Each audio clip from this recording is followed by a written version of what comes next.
Et j'ai compris.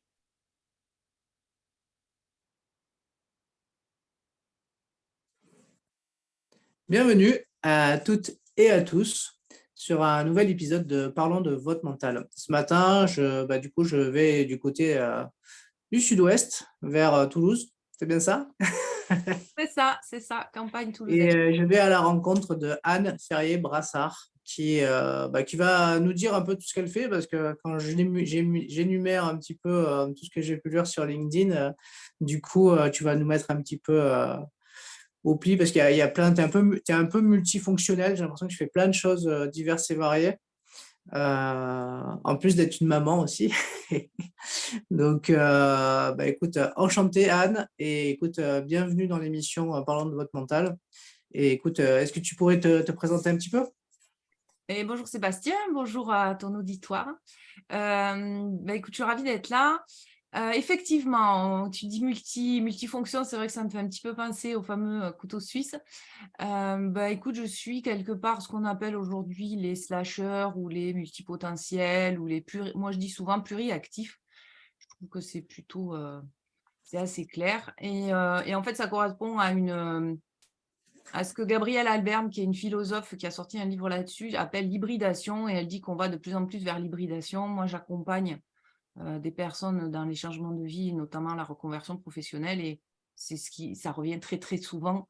Et moi, ce qui me passionne, c'est justement de construire leur métier à partir de qui ils sont. Ce qui fait, ça fait de l'hybridation et ça fait parfois plusieurs casquettes. Et moi, je leur dis, ce qui est important, c'est pas les titres, c'est comment tu incarnes chaque partie de qui tu es dans une activité professionnelle, en fait. Et moi, je suis un petit peu à cette image, donc j'ai pas choisi. Je leur dis, mais c'est pas besoin de choisir un métier avec un titre, quelque chose de figé. Tu peux gagner, entre guillemets, ta vie, te rémunérer et surtout t'épanouir avec plusieurs casquettes. Donc, moi, je suis à la fois coach consultante et formatrice, puisqu'il y a une dimension d'un peu chaque morceau en reconversion professionnelle, changement de vie, transition. Transition, pourquoi? Parce que c'est aussi une dimension écologique, l'écologie intérieure et l'écologie planétaire, à travers une méthode, entre guillemets, une façon de faire que j'ai appelée Inspire the Change, qui est derrière moi. J'ai rien inventé, comme je dis souvent, les antiques avaient tout compris. C'est juste suivre la respiration du vivant, suivre le vivant, donc l'inspire, aller en soi pour expirer, aller vers l'autre, aller vers l'extérieur. Donc, j'ai rien inventé, je me dis, revenons aux choses simples, la respiration. Donc, j'accompagne des personnes, j'accompagne des collectifs aussi, notamment ce qu'on peut appeler aujourd'hui les tiers-lieux.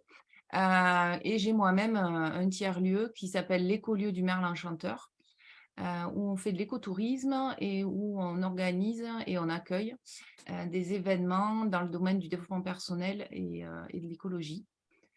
Voilà, évidemment de l'art, de la culture, tout ce qui concourt à la croissance humaine dans un esprit de convivialité. C'est quelque chose qui nous importe énormément, la convivialité, la rencontre généreuse et comment on peut tous ensemble co-créer et rendre le monde bon à vivre. J'ai pas envie de dire meilleur parce qu'il l'est déjà.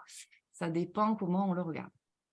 C'est vrai, ça dépend de la perception du monde qu'on a, si on veut le regarder par le côté, de l'optimisme ou par le côté un peu plus sombre, hein, c'est sûr. Et en tout cas, quand tu me parles, ça me fait penser à l'ikigai, en fait. Mm. Oui, effectivement, c'est un outil que j'utilise, que je mélange avec le fameux Why de Simon Sinek. On parlait en démarrage que tu accompagnes, toi, sur les volets marketing. Tu as aussi plusieurs casquettes. Et voilà, le fameux Why de Simon Sinek, si vous ne connaissez pas, je vous invite à taper dans votre navigateur préféré. Commencez par le pourquoi. Start with Why. C'est un TEDx qui a été sous-titré, qui est assez connu. Et en fait, moi, je mélange ça avec, en français, ce qu'on appellerait la raison d'être, pour justement identifier nos moteurs, identifier ce qui nous pousse à nous lever le matin, à la fois individuellement, mais à la fois collectivement. C'est-à-dire que moi, des fois, me lever le matin, ça serait pour aller faire un tour tranquillement dans mon jardin. Et des fois, ça serait pour sauver le monde. J'accompagne mes clients avec des petits personnages, là, je ne sais pas si tu les vois. Et Ah ouais, je le souvent, vois, je le vois. Voilà, et souvent, j'utilise ces deux-là pour dire, C'est des voilà. trolls. Alors oui, elle, c'est un troll. Et là, bon, là, c'est Wonder Woman. Et donc, j'explique souvent, voilà, on a plusieurs parties en nous et on peut avoir deux pourquoi, c'est-à-dire un grand pourquoi qui est, je veux sauver le monde. Moi, il est très fort, celui-là, et des fois, il me fait coucher assez tard. Voilà, parce que mon pourquoi sauver le monde, c'est ramener les gens sur leur soleil, c'est-à-dire sur ce à quoi ils sont bons, ils excellent et dans lequel ils prennent surtout plaisir. Et j'estime que si tout le monde est sur son soleil, on sort des problématiques d'ego surdimensionné, de guerre, de peur de la concurrence et de plein d'autres choses comme ça qui font des dégâts humains énormes. Donc ça, c'est mon côté sauver le monde. Et puis, j'ai mon pourquoi aussi personnel à me dire, tiens, ce matin, j'aurais bien fait une grasse mat, en fait. Oui, oui, j'adore sauver le monde. C'est mon soleil que d'aller accompagner les gens, mais j'aime aussi des fois rester sous la couette ou aller faire un tour en forêt, passer du temps avec mes filles. Et c'est tout un challenge d'équilibrer ces différentes parties de moi. Et puis, mes fameux pourquoi. Donc oui, l'ikigai, c'est un outil que j'utilise. Bon, c'est super ça. C'est super. En tout cas, moi, c'est un petit bouquin là que je suis en train de, tu vois, en t'attendant, je suis en train de le bouquiner. J'aime bien bouquiner, j'aime bien lire. Oui, c'est une philosophie de vie des Japonais de l'île d'Okinawa qui a justement expliqué pourquoi cette population de cette île vivait plus longtemps, en bonne santé, etc. Et on voit que leur ikigai, souvent, c'est vraiment très simple. Hein. C'est plutôt de l'ordre de l'ikigai de Madame Latroche, j'ai oublié son prénom, qui est assez simple. Et les raisons d'être plus sauver le monde, on peut les trouver dans d'autres approches. Hein. Mais voilà, moi j'aime bien, c'est mon truc, mélanger plein de choses pour en faire une soupe ou un bon gâteau, une bûche de Noël, comme vous voulez. Ok. Oui, après, on reviendra dessus, mais c'est vrai que aujourd'hui, on voit beaucoup comment dire, de prolifération de gens avec le titre coach. Et très souvent, malheureusement, on ne sait pas trop ce qu'il y a derrière. Tout à Donc, c'est fait. pour ça que moi, en fait, ce terme-là, souvent, j'évite de l'utiliser parce que moi, comment dire, c'est un terme que j'utilisais surtout quand j'étais coach dans le tennis, donc dans l'univers du sport. Et en tout cas, ce terme-là vient de l'univers du sport à la base, surtout aux États-Unis. Et du coup, je trouve que du coup, aujourd'hui, là, il est vraiment utilisé tellement de manière En fait, que du coup, on s'y perd un peu, quoi. si je peux faire une petite parenthèse sur ça, justement, on Ah en bah oui, parlait. avec plaisir. C'était un peu l'objet, enfin. Parce que du coup, comme j'interviewe que très peu de coachs, en tout cas, qui ont cette appellation, du coup, ça serait bien en fait que tu nous éclaires un petit peu sur la conception du coaching tel que toi tu la vois et éventuellement dans ton parcours le diplôme que tu as pu faire tu vois, pour comment dire, te donner toute cette légitimité à accompagner les gens parce que je vois beaucoup de formations qui sont très courtes et c'est un peu inquiétant en fait de voir un peu des formations aussi courtes peut-être des gens qui sont même pas accompagnés eux-mêmes et Tu me régales, tu me et qui ont juste régales. et qui ont juste vu la lumière en fait à un Non, mais moment c'est donné de juste, leur vie en disant je vais être coach, je vais accompagner des gens alors que même ils ont du mal à s'accompagner eux-mêmes. Donc enfin c'est très voilà. drôle hein, parce que c'est une discussion que j'ai souvent avec mes consoeurs et notamment avec une consoeur qui s'appelle Alice Cara. Je vous invite à aller voir sa chaîne YouTube. Hein. C'est vraiment c'est une super nana.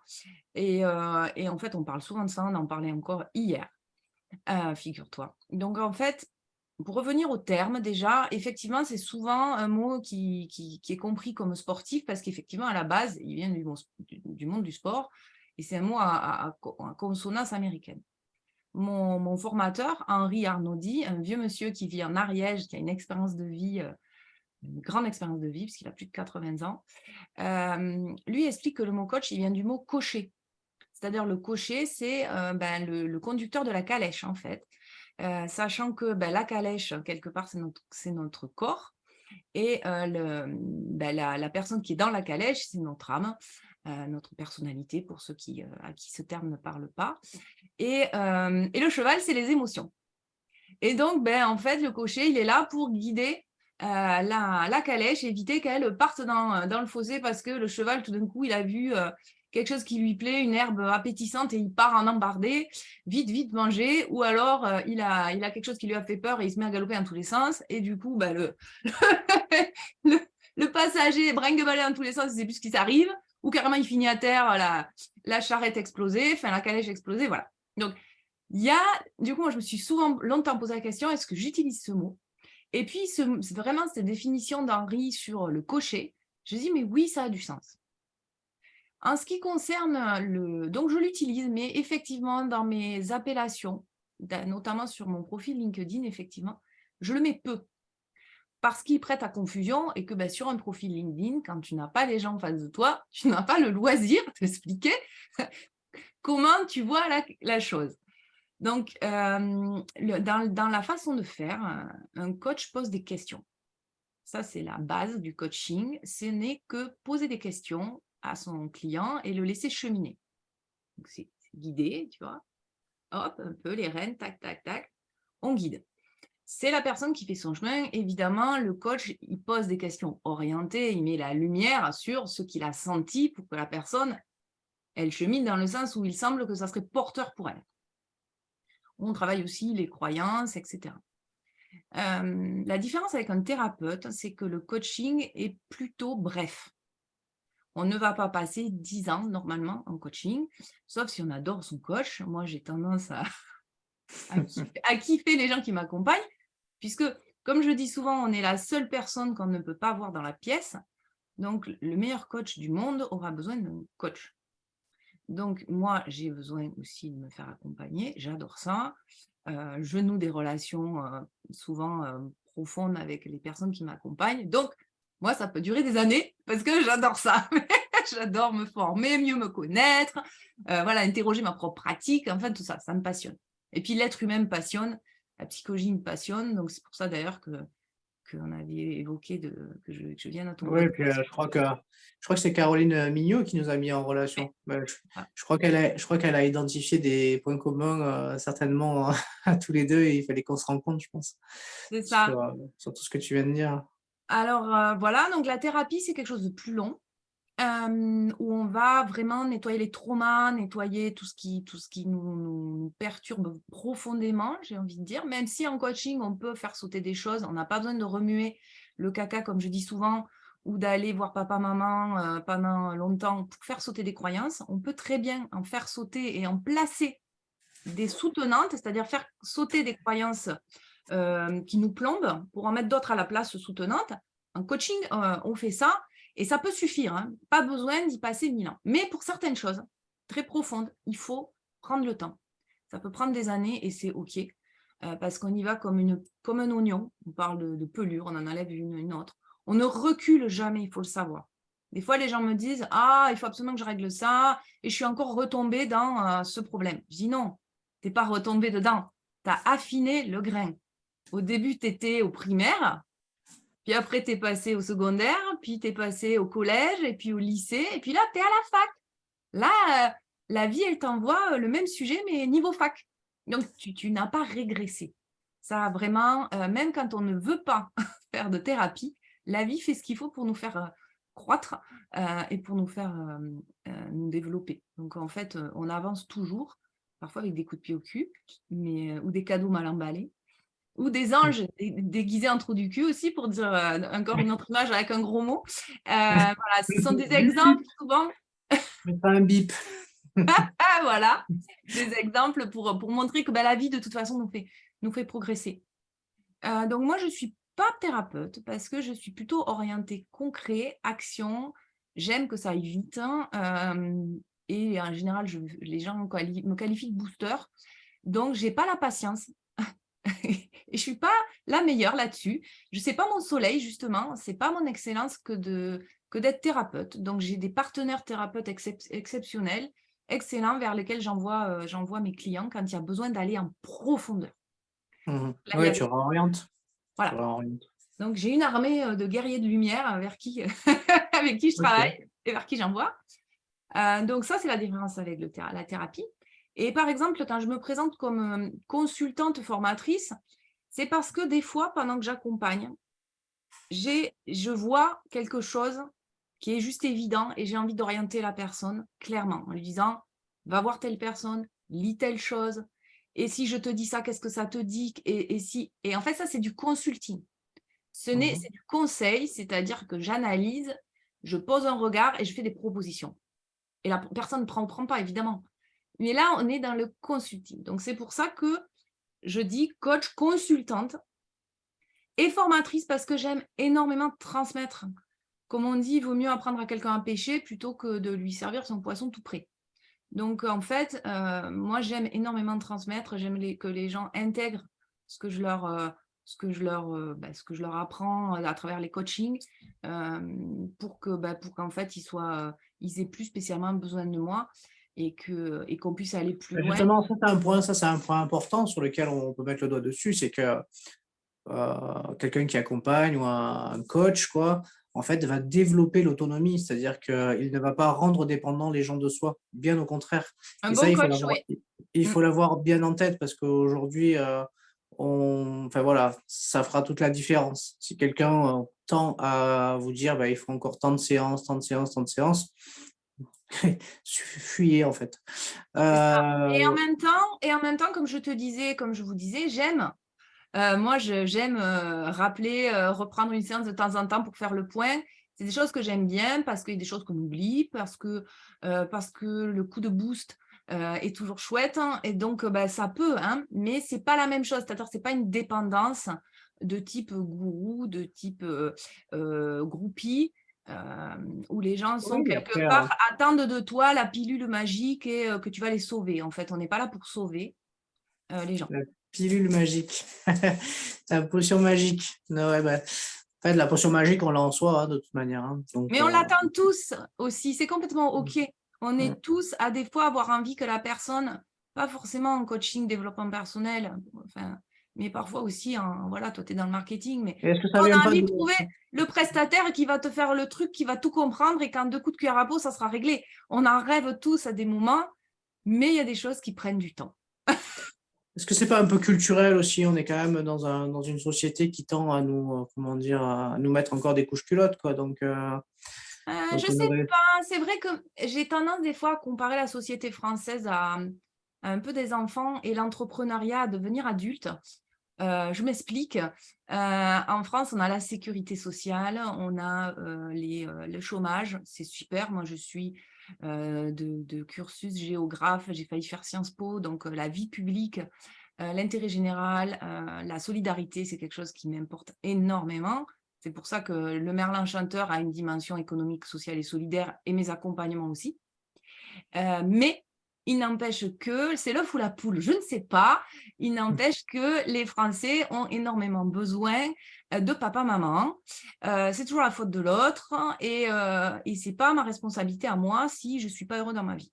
C'est quand même quelque chose qui, en tout cas, me donne l'impression aux USA, qui sont des Européens qui sont partis, mais qui sont peut-être ces Européens qui avaient plus la croyance que ils étaient maîtres de leur vie et que c'était à eux de créer la vie qu'ils avaient envie. Les Américains, aujourd'hui, en tout cas, ont plus cette dynamique du fameux self-made man, self-made woman, de se prendre en main et de dire c'est moi qui vais rendre ma vie meilleure, agréable à vivre et comme j'ai envie de la sculpter, et je ne vais pas attendre de papa, maman et de l'État de me donner de l'argent pour m'en sortir et pour aller bien, quoi. Voilà. Ça peut paraître caricatural, en très peu de temps, là, voilà, on pourrait en parler des heures, mais Ah ouais, c'est je vrai crois que que... c'est un vrai sujet, je trouve. C'est un vrai sujet. Mais après, je voulais vraiment pointer du doigt, enfin, d'être en alerte, en fait. C'est-à-dire que vraiment, avant de s'orienter vers tel ou tel coach, enfin, voilà, qui est quand même d'aller vérifier quand même son Oui. cursus, ses diplômes. Alors justement, pour faire un pendant avec les États-Unis, tu vois, en France, on a la Mivilude. On a un contrôle quelque part de papa-maman de ces pratiques-là qu'il n'y a pas aux États-Unis, avec des dérives qu'on peut connaître. C'est-à-dire qu'en France, on n'a pas les dérives de sectes avec des abus sur les femmes, sur les enfants, enfin des trucs monumentaux à l'échelle des États-Unis. Les Américains, ils ne font jamais rien de petit. Je ne sais pas, c'est parce que le territoire est grand, mais quand ils font un truc, ils font grand. Donc, il y a des scandales d'abus à des échelles énormes qu'il n'y a pas en France. On a eu le temple solaire, mais c'est rikiki, quoi. Et après, ça me fait rugir parce que plein de fois, la Miviludes fait des chasses aux sorcières et ils n'ont rien compris. J'entends les médias, services publics, France Inter, je ne peux pas le nommer, Charlie Hebdo, etc., casser du développement personnel de manière caricaturale, pardon, en n'ayant rien compris. Et ça m'énerve. Et en même temps, je m'énerve aussi après les mauvais praticiens qui, on en parlait donc encore hier avec mon amie Alice Cara, ces gens qui sont amateurs et qui s'appellent experts. On n'accompagne pas les gens en ayant lu 2 livres de développement personnel. Ce n'est pas parce que toi, ça t'a fait du bien que tu es fait pour ça. Moi, j'accompagne les gens pour les remettre sur leur soleil, donc là où ils sont bons et où ils prennent leur pied. Et on n'est pas tous faits pour être coach, pour être thérapeute, pour être accompagnant. Et il y a plein de manières d'accompagner l'humain. Tu vois, j'ai des gens qui justement ont ça dans leur être, d'accompagner l'humain. Ils peuvent être très bien commerçants, en fait, tenir une boutique, puisqu'on sait qu'on achète par l'émotion, on achète par la relation humaine. Et un commerçant est à la fois, et surtout, quelqu'un qui relationne avec l'autre au-delà de vendre des produits. Donc, il y a tellement de manières. Là, je donnais l'exemple du commerçant, mais il peut y avoir le restaurateur, il peut y avoir l'infirmière, il peut y avoir, bon, évidemment, tous les métiers du soin, mais il y a tellement de manières de prendre soin. On n'est pas obligé d'être accompagnant ou justement infirmière. Il y a plein de manières. Et donc, oui, moi, je fais la chasse à l'amateurisme. J'ai des collègues, des consoeurs de l'accompagnement qui ne me comprennent pas toujours, qui trouvent que je critique certaines personnes parce que moi, j'ose nommer des gens en disant ces personnes-là sont dangereuses, ces personnes-là interviennent sur de l'humain en difficulté, de l'humain mal dans sa peau, donc tu peux faire des dégâts. Quand tu travailles sur l'humain, je trouve que tu as une responsabilité énorme. Tu sais pas pareil que si tu répares une voiture. Je donne souvent cette image, la voiture, c'est un peu notre extension corporelle. Alors, si tu peux envoyer quelqu'un dans le fossé et le tuer si tu as mal réparé la voiture, tu vois. Mais quand tu touches l'humain, qui est en vulnérabilité, tu peux faire des sacrés dégâts. Et donc, moi, je fais la chasse à ma manière aux mauvais praticiens parce que oui, il y en a beaucoup. Et attention, c'est pas parce qu'on est bon sur certaines choses qu'on est expert, qu'on est compétent. Et à un moment, il y a une expérience de vie qui parle et qui est là. Moi, je me suis formée auprès de donc, Henri Arnaudy, qui est aujourd'hui à la retraite, mais qui continue à accompagner, qui n'est pas sur le web, qui n'a pas un discours bien huilé, qui coach un pantalon en velours et une casquette polaire dans son salon. Eh bien ouais, mais ça, moi, je m'en moque. Ce qui m'importe, c'est le contenu de la personne, son parcours de vie. Et c'est ça qui, pour moi, fait un bon praticien. On peut être sage en étant jeune, mais de vieillir, ça a du bon, qu'on se le dise. C'est clair, c'est clair. Bon, on a fait une sacrée parenthèse on a mis un coup de, comment dire, on a mis un coup de neuf là au podcast là. On l'a orienté différemment. Alors du coup, on va repartir sur, tu sais, le petit portrait chinois. Oui. Mais je trouvais que c'était important de faire cette petite parenthèse et je pense que si ça peut en tout cas faire prendre conscience aux gens avant du coup comment dire, d'aller rencontrer des professionnels de l'accompagnement, de bien se renseigner quand même parce que c'est important. Et puis s'ils estiment que c'est suffisant, ils sont trop en souffrance et que c'est, comment dire, c'est au-delà du coaching, qu'ils n'hésitent pas à aller consulter un psychologue, un thérapeute, un psychiatre s'il faut. Et surtout aussi s'écouter, c'est-à-dire que s'il y a une personne que vous ne sentez pas, allez en voir une autre pour trouver la bonne, en fait. C'est OK, moi, il y a des gens à qui je ne correspond pas, parce que je suis assez speed, parce que voilà, des fois, je passe au consulting. Puis je suis aussi, j'écoute beaucoup mon intuition, ce qui me traverse, je ne sais pas d'où ça vient, mais je l'écoute. Et il y a des personnes que ça peut perturber. Donc, en fait, ça dépend des gens. Il y a justement plein de coachs, on est tous différents. Donc, allez sentir la personne l'accompagnante, du coup, je vais revenir au sens large, qui vous correspond, quoi, avec qui vous vous sentez bien. en Ouais, sécurité et assez à l'aise pour être vulnérable et ben, du coup, travailler sur vous, quoi. c'est important, c'est sûr. Allez, on passe au petit portrait chinois. T'es Oui, prête? je On suis va en prête. savoir un peu plus sur toi. Alors, si tu étais une couleur, quelle couleur serais-tu et pourquoi? Le jaune. Hem, Comme l'étoile derrière. c'est ça et puis c'est une couleur, comme par hasard, les couleurs qui nous vont bien sont souvent celles qu'on préfère. Et puis bon, j'avais regardé un peu ce que ça dégage. D'hab, j'aime bien creuser moi derrière les façades et le jaune, voilà, il y a un côté dynamique, il y a un côté joyeux, il y a un côté, voilà, peut-être, d'éclairer aussi le monde d'une certaine manière. Si tu étais un livre, quel livre choisirais-tu? Ah! Waouh!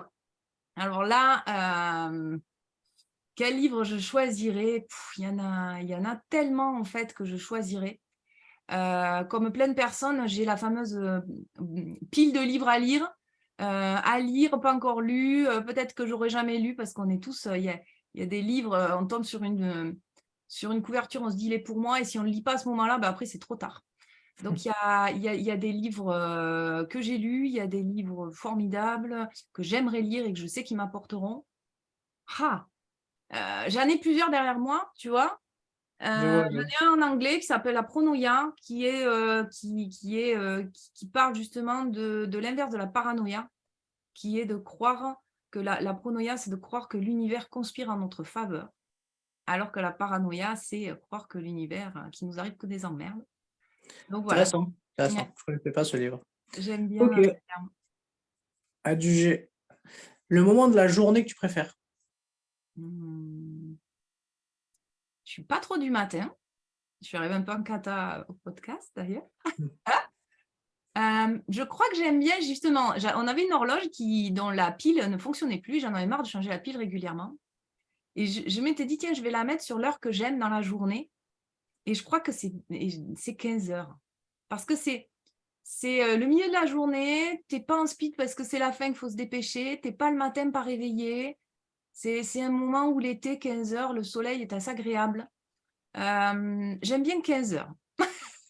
Allez, c'est parti. C'est peut-être en lien aussi avec, je suis une aficionados de la nuance. Je dis: «Je suis une militante, mais j'aime pas les extrêmes». Je suis une militante de l'extrémisme, de la je suis une extrémiste de la nuance. Donc 15 heures, c'est peut-être ce côté, tu vois, middle, moyen, mi-journée.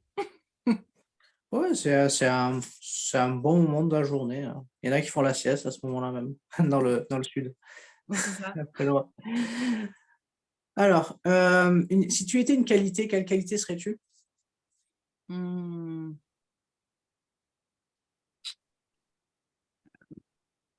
booster, je dirais.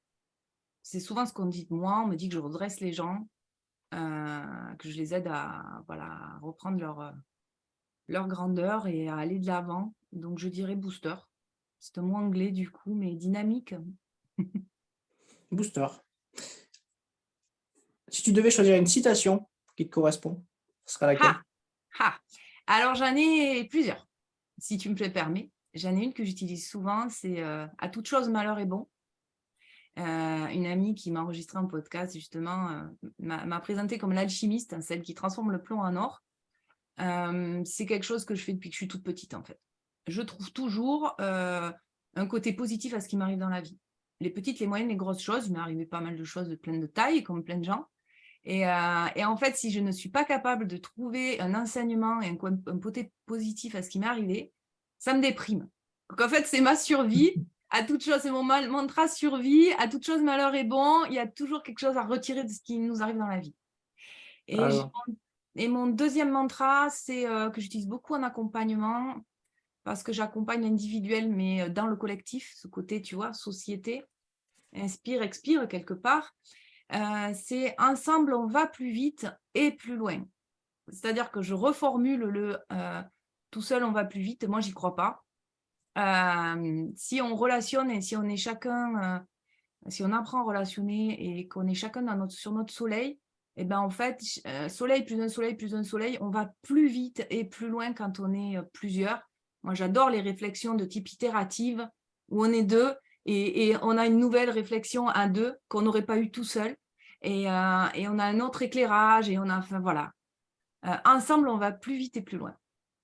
Ok, ça fait totalement écho. Les deux font totalement écho à ma philosophie et, euh, et c'est vrai que du coup, la première, bon, bah, elle fait vraiment écho.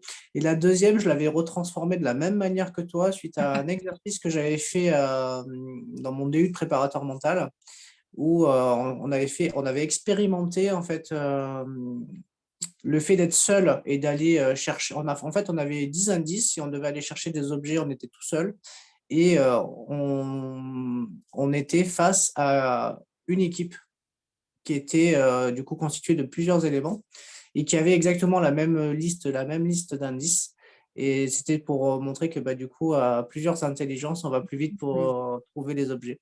carrément. Et c'était une super expérimentation bah, du coup à faire, notamment comme exercice Ah oui, en entreprise éventuellement, tu vois, pour montrer que bah, du coup, plusieurs cerveaux vont plus vite qu'un seul. c'est ça. Mhm. Ok, alors bah, du coup, tu parlais de podcast. Si Oui. tu étais un podcast, lequel serais-tu? Ah!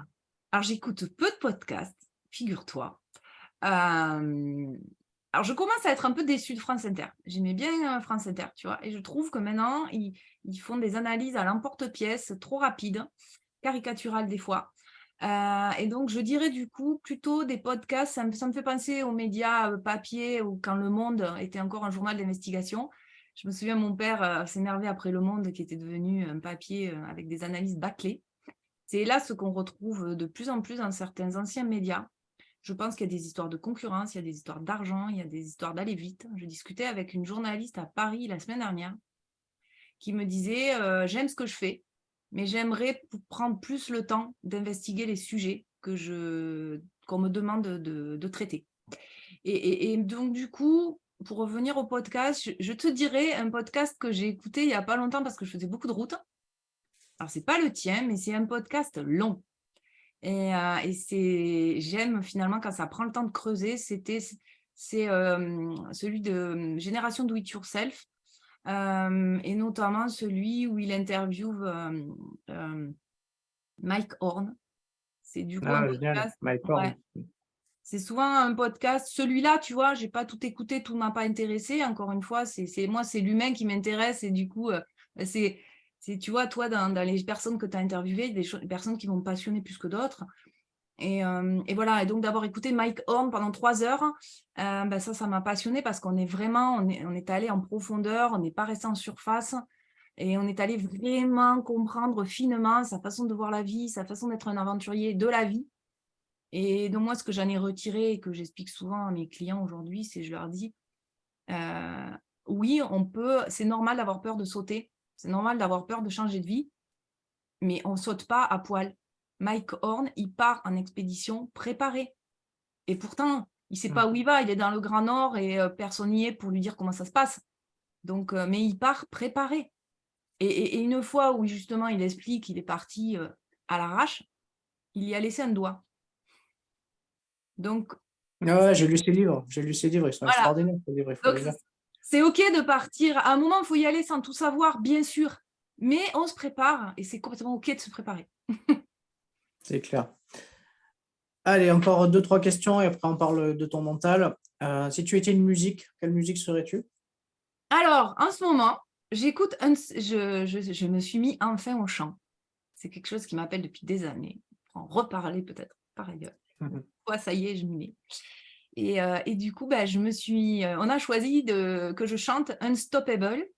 Donc, il y a la bande-annonce du film Wonder Woman, le nouveau, avec Sia. Voilà, c'est souvent une chanson que j'aime mettre quand j'ai envie de me booster.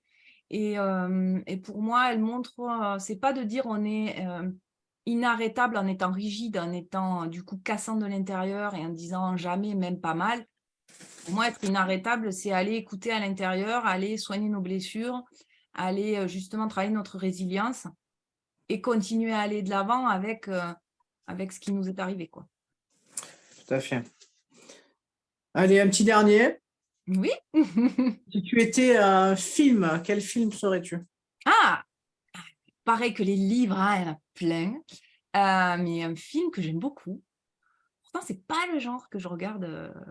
j'aime énormément, moi, les films psychologiques, donc j'aime beaucoup les séries pour ça. Encore une fois, est-ce que tu sais pourquoi j'aime les séries?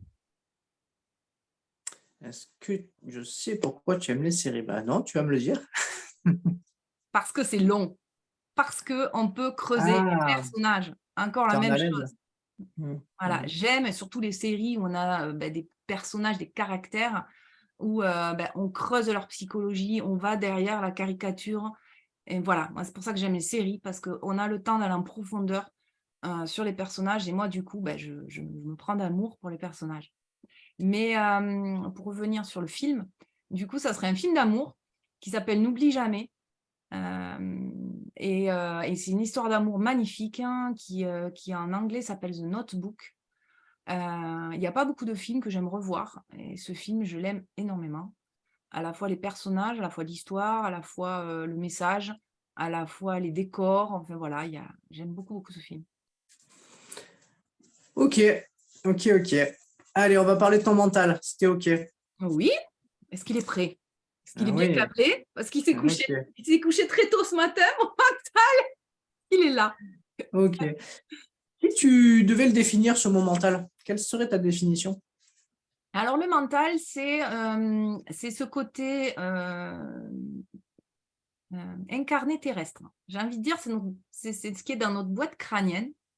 Pour moi, le mental, c'est vraiment la dimension incarnée, de notre être, hein, dans un corps. Voilà. Donc il n'est pas toujours subtil, il a besoin de mode d'emploi, parce qu'il a besoin de contrôler, il a besoin d'être rassuré. C'est une partie de moi qui est important de mettre au bon endroit pour la rendre à mon service et pas qu'il me plombe en faisant le hamster et en réfléchissant trop. Donc voilà, le mental, c'est mon allié, mais des fois, ça peut être mon boulet. OK, OK, OK. Est-ce que tu te prépares mentalement? Oui, à ce niveau-là, c'est-à-dire arriver à le mettre au bon endroit, à lui dire, tu vois, j'utilise des fois aussi les personnages, pour dire, «T'inquiète là, mon mental, tu vas aller dans le hamac, tu vas te détendre parce que là, c'est mon intuition, mes perceptions, des choses qui passent par le ventre». On dit qu'on a un deuxième cerveau dans le ventre. Comme on aime bien comprendre, encore une fois, on dit que c'est là. Bon, moi, j'ai envie de dire: «Je sens». Je ne sais pas par où, mais je sens. Et donc là, c'est, écouter ce que je sens, ce qui me parle et qui n'est pas analysé, donc qui n'est pas mentalisé. Donc voilà, je fais bouger les lignes et lui dire: «OK, là, j'ai besoin de toi par contre parce que j'ai besoin d'être efficace. Voilà, je suis en train de refondre mon site web, donc j'ai besoin que ça organise, que ça tac, tac, tac, tac». Donc là, c'est le mental à fond, même si évidemment, il y a le flow, ce fameux flow, cette descente, cette créativité et de l'ordre et de l'intuition aussi. Et tout ça, ça se mélange. Voilà, mais c'est des curseurs. Donc oui, je me prépare en bougeant mes curseurs en fonction de ce que j'ai à vivre, de ce que j'ai à faire, de ce que je sens de la personne qui est en face de moi aussi. Est-ce qu'elle a besoin plus que je la drive, que je la guide de manière plutôt voilà, dans un tunnel assez fermé, ou est-ce qu'elle a besoin justement que je l'amène à ouvrir ses perceptions, à ressentir, et dans ces cas-là, ça sera moins cadré et peut-être moins mental. OK. Si je te dis confiance, est-ce que c'est un mot qui te fait écho et comment tu as bâti ta confiance? Alors oui, la confiance, je la mets à 2 niveaux, même peut-être à plus. Il y a ce que j'appelle la foi et ce que j'appelle la confiance liée, aussi à l'expertise. Alors je m'explique. La foi, c'est, avoir la croyance et la confiance que l'univers conspire en notre faveur, fameuse pronoïa, et se dire que ça va aller, que je sais pas, mais j'ai ce truc en moi qui me dit que ça va aller. Donc ça, c'est la foi. C'est la foi en l'univers, c'est la foi en nous, en quelque chose de plus grand que nous, en ce nous plus grand que nous sommes. On l'appelle comme on veut. Donc ça c'est une dimension, de confiance qui est plus large. Et ensuite, il y a la confiance en soi, ici, là, maintenant, qui est à la fois issue de ce dans quoi j'ai baigné en étant enfant, un contexte favorable, porteur, qui permet aussi de cultiver la foi, dont je viens de parler. un contexte bienveillant, un contexte d'amour, un contexte voilà, où des parents sont plutôt soutenants. Et puis, il y a la confiance expérience. On dit qu'il faut 10 000 heures pour maîtriser un sujet. On en revient sur ces histoires d'amateurisme et d'expertise. C'est normal de ne pas avoir confiance en soi pour certaines choses. Tant qu'on n'a pas fait 10 000 heures, tant qu'on ne sait pas monter à vélo, on n'a pas confiance, mais c'est normal. Ça s'apprend, en fait, ça se pratique. Et à un moment, on peut dire, j'ai confiance en telle chose, parce que j'y ai passé tant de temps, donc maintenant, je maîtrise le sujet.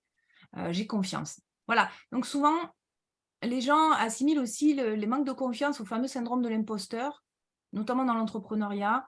Moi, j'aime pas. Alors, c'est un peu c'est à la mode, hein, je vais plaire à tout le monde parce qu'on met des ateliers sur l'imposteur un peu partout, à toutes les sauces, mais pour moi, c'est un faux problème, en fait, parce que c'est normal de ne pas se sentir légitime tant qu'on n'a pas eu de l'expérience dans ce qu'on fait.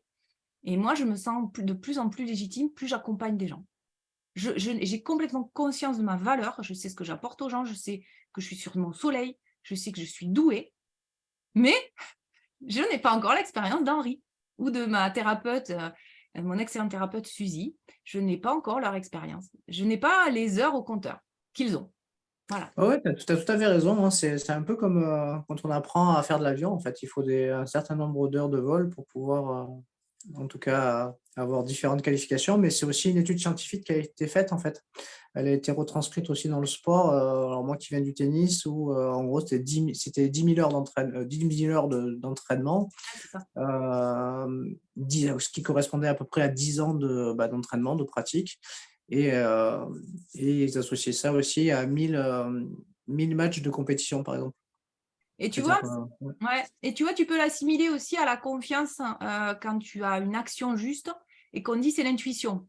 Tu sais, ce fameux éclair de génie, je suis allée étudier l'intuition et en fait, c'est une certaine façon d'expliquer l'intuition. Je ne suis pas en train de dire que c'est la seule. Moi, j'aime bien aussi les dimensions impalpables de l'existence, tout ce qui est vibratoire et qu'on n'explique pas aujourd'hui. Mais en tout cas, l'intuition, tu vois, le coup de génie du joueur d'échecs, c'est parce qu'il y a des milliers d'heures de coups d'échecs avant et que du coup, de manière inconsciente, son mental, son cerveau, son je ne sais quoi, on l'appellera comme on veut, tac, tac, tac, tac, tac, réfléchit très vite, il s'en rend pas compte et tu lui dis, joue cette pièce. Mais il est génial, pas du jour au lendemain, parce que pendant des années, il a appris. Voilà. Donc on peut aussi lier la confiance avec l'intuition, avec tout ça, tu vois. Ouais, totalement. Bah, tu as vu, ma photo derrière, c'est un joueur d'échecs. Et oui, effectivement, tiens. Ouais. J'aime bien cette photo. C'est une intelligence artificielle qui me l'a faite. Ah oui, c'est la fameuse nouvelle intelligence. Là, je ne sais plus comment elle s'appelle. Mind Journée, je crois. Mid-journée. Ouais, je sais pas, il y en a plusieurs. Enfin, en tout cas, j'en ai pris une et du coup, j'ai tapé les termes en anglais et hop, ça m'a fait je cherchais une photo qui puis voilà, celle-là, elle est venue, là, je l'aime bien. Ouais. Elle est sympa. Si je te dis le regard des autres, ça t'évoque quoi?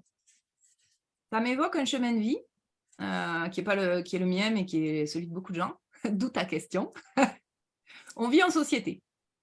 On meurt seul, mais entre les deux, on est en société, on est dans la relation à l'autre. Donc, on se construit dans le regard de l'autre. Comme je dis souvent, on est la seule personne qu'on ne voit pas dans la pièce. Donc, on se regarde les uns les autres. On se juge tout le temps, nous-mêmes, les autres. C'est OK. La question, c'est pas de juger l'autre. Et de se juger, c'est de condamner.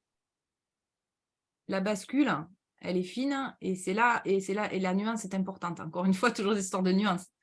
Voilà. Donc, le regard de l'autre, il nous drive toute la vie. La question, c'est de le mettre encore une fois au bon endroit. Moi, quand mes clients font des avis sur moi, font des vidéos où ils disent qu'ils sont heureux, de mon après mon accompagnement, qu'ils sont allés là où ils voulaient, que je suis une personne compétente, efficace, qu'ils ont apprécié, ça me fait du bien. Et quand quelqu'un est insatisfait, je me dis, mais là, qu'est-ce que j'ai fait? Qu'est-ce que j'ai pas fait? Ok, ben ça n'a pas marché entre nous, tu vois, mais ça me touche. Et j'essaye juste de le mettre au bon endroit. De dire, ok, ça te fait du bien, mais mets-le au bon endroit, c'est chouette, ça te confirme que tu es la bonne personne pour. mais n'en fais pas non plus l'alpha et l'oméga de ta vie, tu vois. C'est juste le mettre au bon endroit, le travailler pour pas que ça nous plombe, pour que ça nous permette de nous améliorer, de mieux relationner entre êtres humains. Mais voilà, attention au curseur sur le regard des autres, en fait. Hein. Totalement, totalement. On va parler de motivation. Qu'est-ce Ouais. qui te motive, hein? Ah ben, Et on va... comment tu fais? ouais. Et qu'est-ce qui fait comment dire, qu'est-ce qui active ta motivation au quotidien? Comment tu Ben, fais? on va revenir à ces fameux petits personnages du début. Il y a mon pourquoi. J'ai quand même une dimension, je me suis questionnée beaucoup là-dessus. D'ailleurs, j'ai une chaîne YouTube où j'interviewe des personnes sur la thématique de l'engagement et du militantisme. Donc, j'ai une dimension militante depuis toujours. Depuis toujours, ce fameux mot, ça ne veut pas dire grand-chose, mais aussi loin que je me rappelle, je devais avoir 7-8 ans. Et je me suis dit, moi, je veux apporter ma pierre au monde. Et puis, je l'ai mis de côté en grandissant, des traumas, va savoir, en me disant, pour qui tu te prends? Tu vois, tu n'es pas Mère Teresa, tu n'es pas Gandhi, pour qui tu te prends? Et puis, ça m'a toujours mue, en fait. J'ai toujours senti que j'étais là pour changer le monde. Ça peut paraître très pédant, justement, mais non. C'est ma part à moi. J'ai fait tout un cursus de connaissance de soi et souvent, j'utilise ce petit personnage aussi quand j'accompagne les gens, qui est issu d'un dessin animé où c'est un personnage qui part en quête. C'est le bâton de la quête. Et la quête de soi, c'est inhérent à l'humain. On est pour faire une quête. Les antiques le disaient, Énéide, tous les récits, aujourd'hui Star Wars, tous les bons films sont une quête de héros. Donc, j'ai fait cette quête de connaissance de moi pour mieux comprendre pourquoi je me sentais missionnée. Je l'ai mis, je pense, aujourd'hui encore au bon endroit. Je me pose encore des questions. Pour certains, je ne suis pas assez militante. Pour d'autres, je le suis trop. Donc, c'est tout encore une fois, toute une histoire de perception. Mais ce qui me fait lever le matin, oui, c'est que je sais que j'ai ma part à jouer pour rendre le monde bon à vivre. Je n'ai pas dit meilleur, mais voilà. J'aimerais mettre les 2 milliards d'êtres humains sur leur soleil, que les 2 milliards d'êtres humains ils puissent soigner leurs traumas et donc les envoyer vers mes potes Avengers pour soigner leurs traumas. Parce que pour moi, comme ça, c'est comme ça qu'on arrêtera de se foutre sur la gueule, qu'on arrêtera de détruire la planète, de prédater à la fois la planète et l'être humain, quand on sera bien dans nos pompes. Donc ça, c'est ce qui me fait lever le matin en me disant, Anne, il faut aller sauver le monde. Mais aussi, des fois, ce qui me fait lever c'est d'aller voir des personnes que j'aime beaucoup, avec qui je passe du bon temps. Et peut-être des fois, c'est de se dire, se lever pour se recoucher, pour se détendre. Et ça, je ne le fais pas encore assez. Ok, ok. On parle de gestion des émotions et ma question c'est, est-ce que tu as des rituels, des techniques, des outils pour surmonter les différents stress qui peuvent te traverser? Alors, on sait qu'il y a le stress, souvent, on parle plutôt du stress à connotation négative, hein, la plupart du temps quand on le lit. Mais bon, le stress, c'est aussi quelque chose qui peut être très bon aussi, en tout cas, qui peut stimuler. Donc là, je parle plutôt du stress qui serait plutôt, toi, quelque chose qui t'inquiète, quoi. Qui t'handicape. Ouais. Les émotions handicapantes, plutôt. Mm. En fait, justement, après, j'ai plus de 15 ans de travail sur une connaissance de moi. Et de nettoyage de traumas, de problématiques, etc. Et je me souviens, il y a pas longtemps, j'en discutais avec ma super thérapeute Suzy, et elle me disait, tu n'as plus rien à soigner, tu as juste à calmer ton mental. Et donc, moi, ce que je fais aujourd'hui, c'est quand il commence à s'emballer, je dis, hop, hop, hop, hop, hop, reviens Léon. Ah Comme ouais. la roue d'une voiture, tu sais, une voiture, on en revient à l'image de la voiture. Quand ça part dans tous les sens, c'est les roues qui partent d'un côté, le volant, le moteur, tout se part dans tous les sens. Et c'est de dire, oh, on revient ici. Elle a l'image elle utilise notamment ce qu'on appelle, c'est pas elle qui l'a inventé, mais les 7 corps. Les enseignements spirituels nous parlent, nous disent qu'on a plusieurs corps vibratoires. On a notre corps physique et puis on a notre corps, on en a 7, voilà. Ça a rapport avec les chakras? Ouais, ça a rapport entre autres avec les chakras, voilà. Je peux te... J'ai mon petit, tu vois, ça c'est mon petit vadémécum justement pour calmer le mental. Et donc je peux vous le lire si vous voulez. Euh, donc voilà, ça vous parlera pas, vous jugerez peut-être, mais en tout cas, essayez. J'active mon bouclier de lumière. Je fusionne avec mon corps humain divin. Je fusionne avec mon corps causal. Je fusionne avec mon corps mental. Je fusionne avec mon corps astral. Je fusionne avec mon corps éthérique. Je fusionne avec mon corps physique. Je fusionne avec l'esprit divin. Main dans la main, comme un seul tout, nous sommes forts et cohérents. Tous ensemble, on ne risque rien. Ok. En résumé, c'est reviens Léon, on rassemble tout le monde, on se calme, ça va aller. Tu vois? Et oui, voilà comment moi je gère. Et c'est une gymnastique de tous les jours. Hein. Si tu te mets à vouloir courir un marathon sans avoir jamais couru du tout, ça va faire mal. Si tu veux pratiquer le zen et justement, reviens Léon, quand il y a une catastrophe, une guerre, un truc comme ça, bah, ça va être compliqué. Donc, c'est important de pratiquer le centrage et puis le calm down quand ça va bien, quand les enjeux sont petits. Comme ça, le jour où ils sont gros, ça vient tout seul en fait. On sait courir, on part, on sait se centrer, tu vois. Et Je comprends. c'est un entraînement sportif. Ouais, Et ça me fait je, et penser un je peu suis de sport.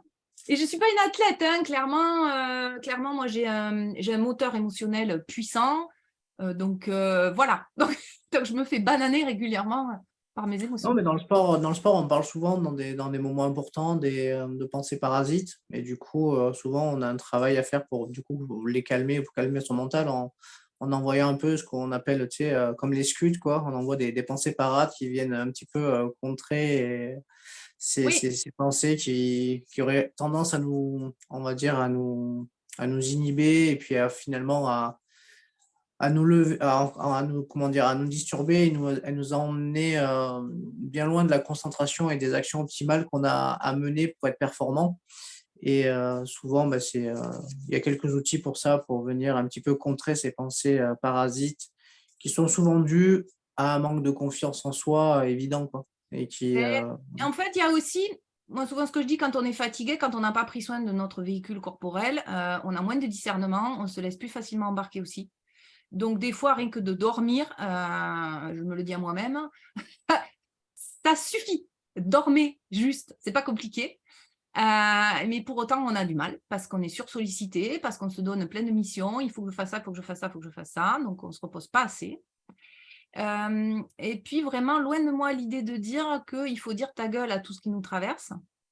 Il y a vraiment des moments, et c'est important de faire une thérapie. Je le répète, moi, je ne suis pas thérapeute, mais c'est hyper important. Mais à un moment, on va le sentir quand là, c'est notre mental qui se raconte des histoires pour continuer à faire la victime et à courir dans sa roue de hamster. Donc, des fois, c'est dire non, mais stop ta gueule là.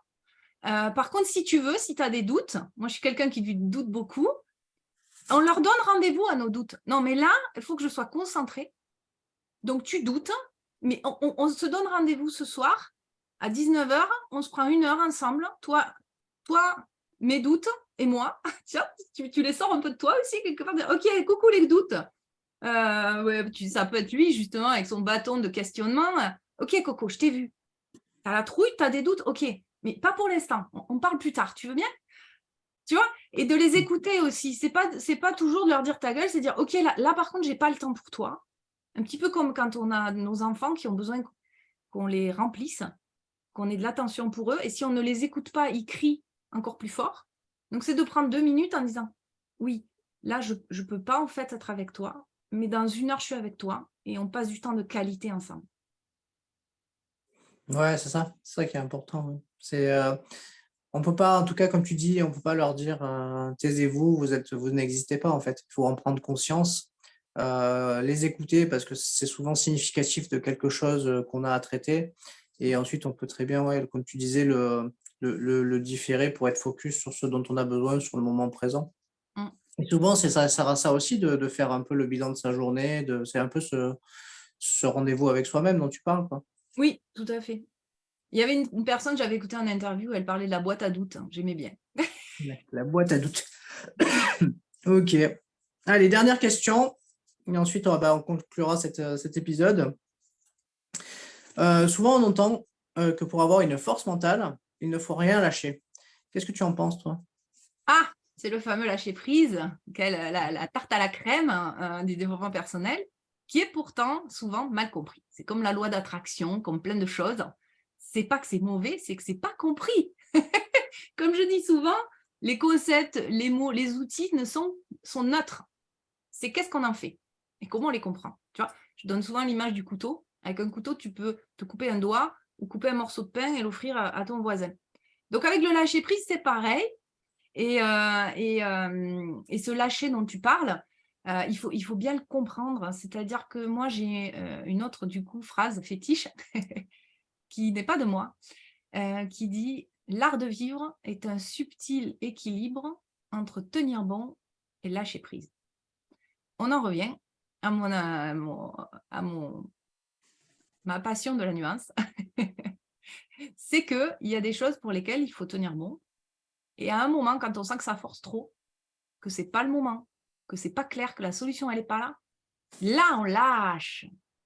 Et c'est quelque part ce lâcher prise qui fait que c'est quand tu es sous la douche ou que tu te rases pour les hommes, selon une phrase bien connue, Je me ou, rate pas, moi.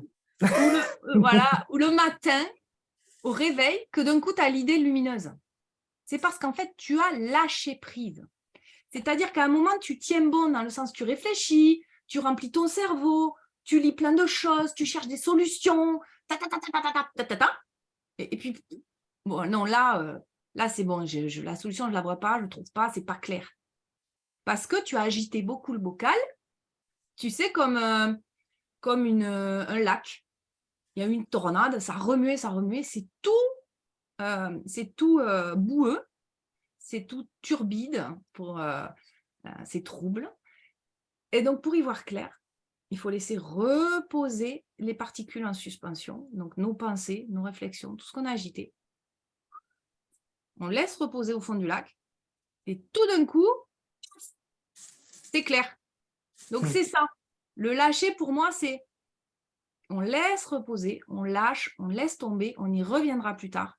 Et rendez-vous en compte, vous allez sûrement en écoutant vous dire « Ah ben oui, évidemment, c'est quand j'y réfléchis plus, quand j'y pense plus, que j'ai la solution. » Oui, ça arrive souvent, ça. Tu te couches le soir avec une idée que tu n'arrives pas à résoudre, et puis le matin, tu t'es endormi avec et tu as trouvé la solution, comme si ça arrive souvent, C'est mais pour c'est ça vrai. moi, c'est pour ça que souvent, il y a des personnes qui ont du mal à dormir parce qu'elles réfléchissent toute la nuit. Moi, en général, pour le coup, je suis quelqu'un qui réfléchit beaucoup, mais rien ne m'empêche de dormir. Si ce n'est le jour où où on a perdu un bébé, là, il a fallu que voilà, c'était un processus de résilience qui a été, tu vois, justement, à toute chose malheur est bon, assez long, et donc voilà, il y a eu de la souffrance à passer, mais à part ça, rien ne m'a jamais empêché de dormir parce que justement, je me dis, c'est pas en y réfléchissant encore et encore et encore que je vais trouver la solution. J'ai ce truc, il y a des choses qu'on a besoin de cultiver, de travailler, il y a des choses qu'on a naturellement en nous. Ça, je crois que je suis arrivée câblée avec. Je suis arrivée avec ce logiciel-là de me dire, Anne, dors. Tu ne trouveras pas la solution dans la nuit. Laisse tomber. Ok, ok. Bah, écoute, merci Anne pour ton témoignage, pour ton temps. Je sais que derrière, tu as un coaching, donc je ne vais pas monopoliser un petit plus de ton temps. Je voulais te remercier, et du coup, bah, la tradition du podcast veut que je laisse le mot de la fin à mon invité. Et puis si à la fin, tu peux nous glisser comment on peut te retrouver si on veut prendre attache avec toi, vas-y. C'est ton mot de la fin, et puis voilà. Et je te remercie beaucoup pour cette interview. Bah écoute, un grand merci de moi aussi pour ce moment avec toi. Le mot de la fin, c'est la co-création. Moi, j'adore échanger avec l'autre, avec l'humain.